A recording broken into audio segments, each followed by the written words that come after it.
à Monsieur Louis-Jean de Nicolaï, rapporteur pour avis de la Commission de l'aménagement du territoire et du développement durable.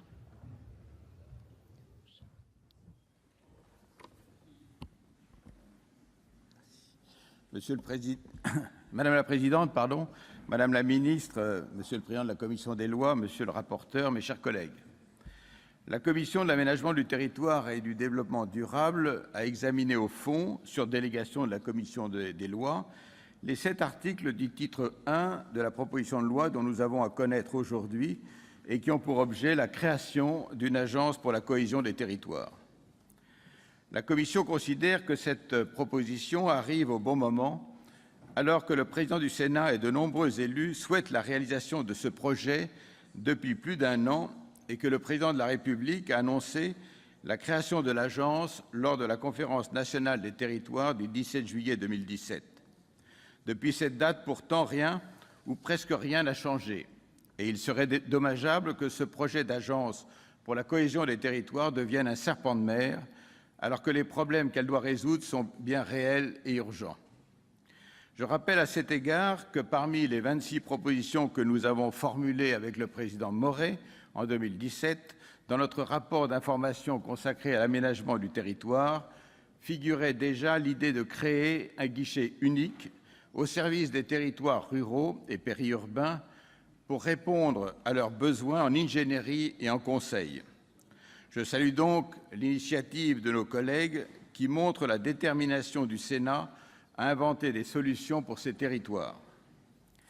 La Commission de l'aménagement du territoire et du développement durable partage le parti pris des auteurs de la proposition de loi de s'inspirer du modèle de l'Agence pour la rénovation urbaine pour constituer la nouvelle Agence nationale pour la cohésion des territoires et de s'inscrire dans un objectif de déconcentration de la politique d'aménagement.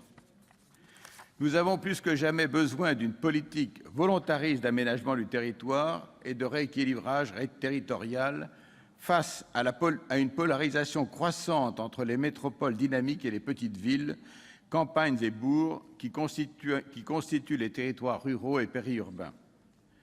La Commission a apporté plusieurs modifications au texte pour assurer la prise en compte du développement durable dans les actions menées par l'agence et préciser ses modalités de fonctionnement pour lui donner une assise juridique solide et cohérente avec ses missions. Je tiens également à saluer le travail réalisé par nos collègues Rémy Pointereau et Martial Bourquin dans leur proposition de loi portant pacte national de revitalisation des centres-villes et centres-bourgs.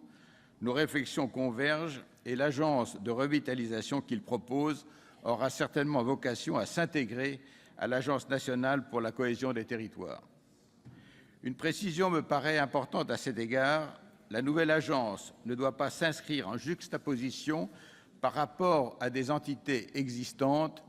Elle a davantage vocation à agréger, à fédérer des énergies existantes et à rationaliser l'intervention de l'État dans la politique de cohésion.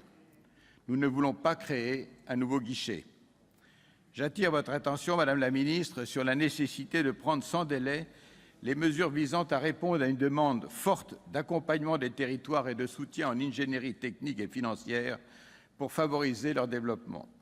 En outre, je remarque qu'il serait sans doute peu opportun que cette nouvelle agence soit créée par décret, car cela empêcherait la représentation nationale d'apporter son éclairage sur les besoins des territoires auxquels l'agence est censée répondre et de contribuer à la définition de la meilleure structure organisationnelle possible pour mener à bien ses missions.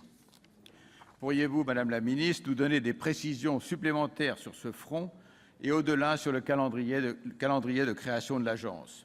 Sous le bénéfice de ces observations, la Commission a proposé d'adopter les articles dont elle est saisie. Je vous en remercie.